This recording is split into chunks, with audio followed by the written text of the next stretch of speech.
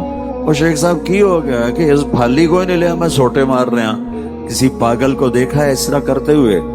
ایک لفظ میں اللہ نے زندگی سمجھائی ہے کہ جس وقت میں جو ضرورت ہو اس رشتے میں، اس سے پورا کرنے میں لگو گے اور محبت سے کرو گے، جیسے محبت سے کر۔